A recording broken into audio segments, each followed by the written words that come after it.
वक्रतुंड महाकाय सूर्यकोटि समप्रभा निर्विघ्नं कुरु मे देव सर्वकार्येषु सर्वदा।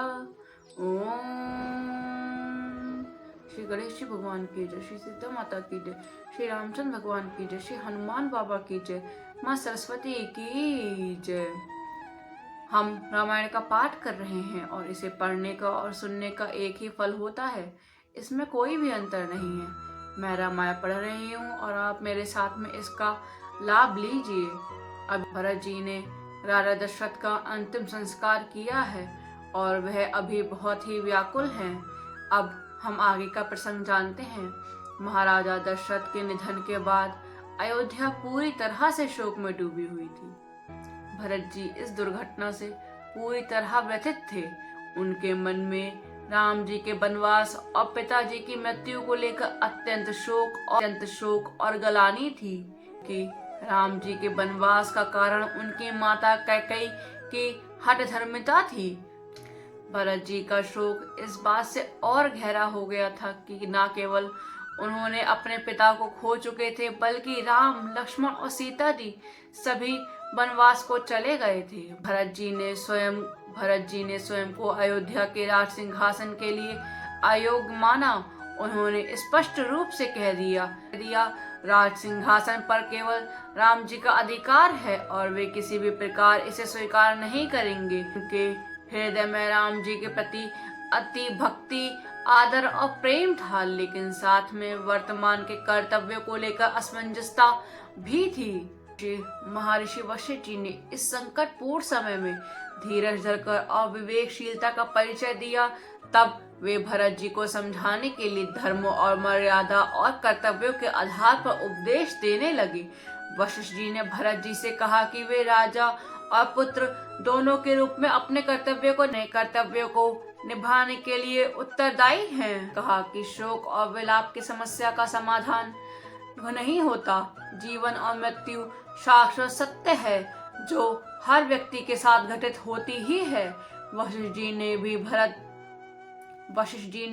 भरत जी को समझाया कि इस समय उन्हें अपने शोक को त्याग कर धर्म के मार्ग पर चलना चाहिए और अपने पिता के उत्तराधिकारी के रूप में राजधर्म का पालन करना चाहिए।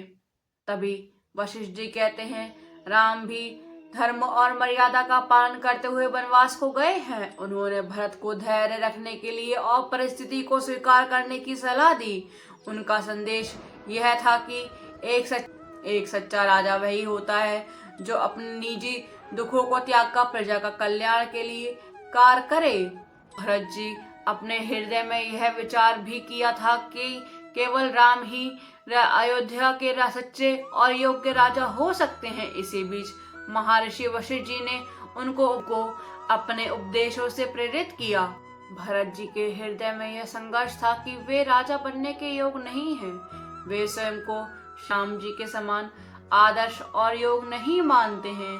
उन्होंने श्री राम जी के प्रति अपना प्रेम, आदर के कारण राज्य को अस्वीकार कर दिया, परंतु महर्षि वशिष्ठ जी ने उनका विचार बदलने को कहा। उन्होंने भरत जी को यह सिखाया कि धर्म अपने आदर्शों और कर्तव्यों के बीच संतुलन स्थापित करना है। महर्षि वशिष्ठ जी की बातों को ध्यान से सुना और उनके उपदेशों से प्रेरणा ली। उन्होंने अपने हृदय में दंडवत को त्याग दिया और श्री राम जी की आज्ञा का पालन करने का निश्चय किया।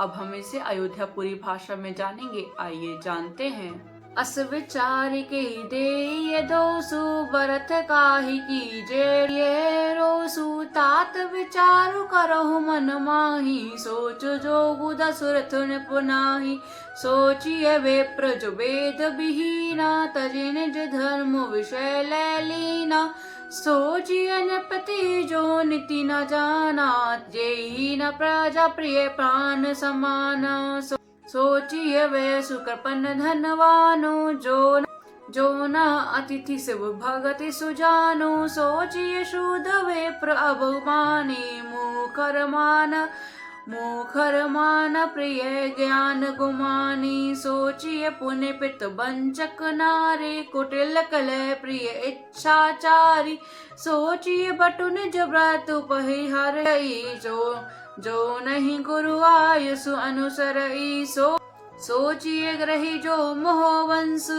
करी कर्म पथ त्याग, सोचिए जति प्रपंच रत, विगत विवेक विराग, बैखानस सोई सोचे जोगु, तपु पिलहाल जेहि भावई भोगु, सोचिए पीसनु अकरन क्रोधी, जननी जनक गुरु विंदु विरोधी, सब विधि सोचिए पर अपकारे, निज तनु पोषक विरजन भारी, सुनिए सभी विधि सोई, जो न छाड़ी छलु हरिजन होई, सोचनीय नहीं कौशल राउ, भवनु चारि दस प्रगट प्रभाव, भयउ नाहि राहो बहु निहारा, भूप भरत जस पिता तुम्हारा, विधि हरिहर सुरपति दिसि नाथा, बरणी सब दशरथ गुण गाथा, कहू तात के भांति को, करि हरि बड़ई तासु, राम लखन तुम सुमंत सहित, सुवन सुचि जासु, सियावर राम मेरे प्रभु राम सियावर राम, मंगल भवन मंगल हारी, द्रवहु सुदशरथ अजर बिहारी। जय श्री राम। अगर आपको मेरी ये वीडियोस अच्छी लगती हैं तो चैनल को लाइक करें, शेयर करें, कमेंट करें एंड सब्सक्राइब करें। ऐसी ही वीडियोस आपके लिए और भी लेके आती रहूंगी। और हाँ, एक ज़रूरी बात, अगर आपको राम वीडियो से जुड़ा कोई भी प्रश्न पूछना है तो आप हमें कमेंट बॉक्स में ज़रूर बताएं। जय श्री राम।